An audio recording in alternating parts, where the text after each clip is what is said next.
Hi, and welcome to another episode of Hot Takes with me, the Silver Fox. In a move sure to delight the Tory party, particularly Rishi Sunak, and annoy and slightly irritate supporters of Reform UK, Nigel Farage has said that he will not be standing in the 2024 general election for Reform, or for indeed anyone. He will instead be travelling to the United States to help Donald Trump with his campaign. He says, important as the UK campaign is, on a global scale, getting Trump re-elected is absolutely vital. He says it's the only way to ensure that there will be world peace. Certainly, I think anyone better than Biden. Biden's nuts. And so he will be over there. Now, of course, he's a good friend of Trump. He will fight the good fight over there, as it were, and hopes to, I think, become the UK ambassador, or the American ambassador to the UK, I believe. Of course, you don't have to be an American citizen to be an ambassador. You do to be president, but not to be an ambassador. And so that's possibly where he's going. I suppose the stakes for him are bigger, and the experience is there, and so forth. Be a hell of a journey if he did make it all the way into the White House. But it's something I think that will damage, I think, somewhat the Reform UK candidacy or challenge. I don't expect them to win, but they will operate as a reminder that there are still people who want a right-wing party in this country rather than the blue socialists that the Tories have become. So let's take a quick look at this, see what's going on, see why Nigel is running to the States. Here goes. So Nigel Farage will not stand for Reform at the general election in a boost for Rishi Sunak. As he says, he is focused on Donald Trump because he knows that Trump, the Trump campaign is what will save the world. You can't have another Joe Biden presidency. He is a man who is completely off his trolley and he makes stupid decisions, says stupid things. Trump, on the other hand, won't. Also, it'd be nice to see Trump in because it'd be the first time for quite some time that you've had a president who then went away and has become president again. It's only happened once before with Grover Cleveland. And you can check that one out. I happen to know that one.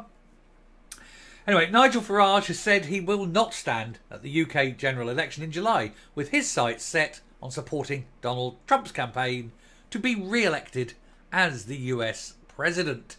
Farage, who has previously stood for election to the House of Commons several times, has faced several calls to stand for the right-wing party Reform, which he co-founded. He said he'd thought long and hard about putting himself forward for the July the 4th vote, announced yesterday by Rishi Sunak.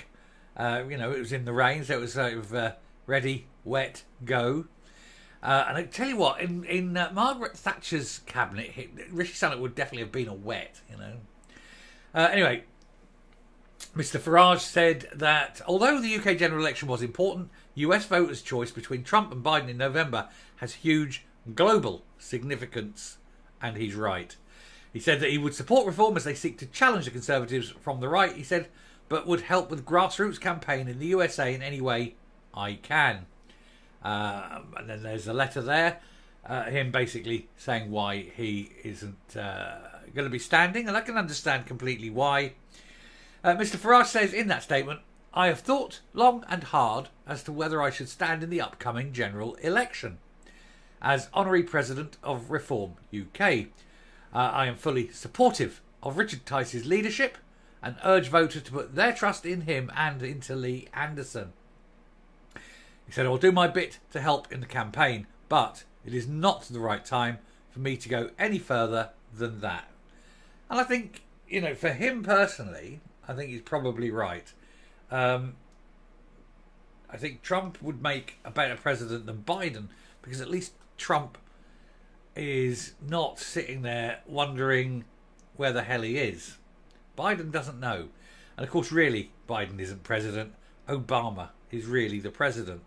Biden's just the figurehead. But Obama is making all the decisions. And indeed, some people suggested that maybe Big Mike Obama might take over. But apparently that's not going to happen, which is a shame. I'd like to see that. That'd be funny. See Big Mike fight in a contest there against Trump. Anyway, important though the general election is, he continued, this is Nigel, he says, in the contest in the United States of America on the 5th of November has huge global significance A strong America as a strong, close ally is vital for our peace and security. I intend to help with the grassroots campaign in the USA in any way I can. The choice between Labour and the Conservatives is uninspiring, and only Reform have the radical agenda that is needed to end the decline in this country. Reform UK have one MP, Lee Anderson, who defected to them from the Conservatives in March. Some Conservatives see the party as a challenge, with signs of support growing. Mr Tice has played up the danger posed to the ruling party by Reform UK candidates and has ruled out entering any electoral pact with the Conservatives. He insisted it would stand candidacy in every constituency. And indeed, I have checked, and our constituency, where I am, does have one. And I think, in all fairness, I will probably give them a go. Simply because Labour would be an absolute disaster. The Tories already are an absolute disaster. There is no one else. Can you imagine the Lib Dems? God help us. So, yeah, really, they're not going to win. I make no bones about it. It's going to be a Labour victory, whatever happens.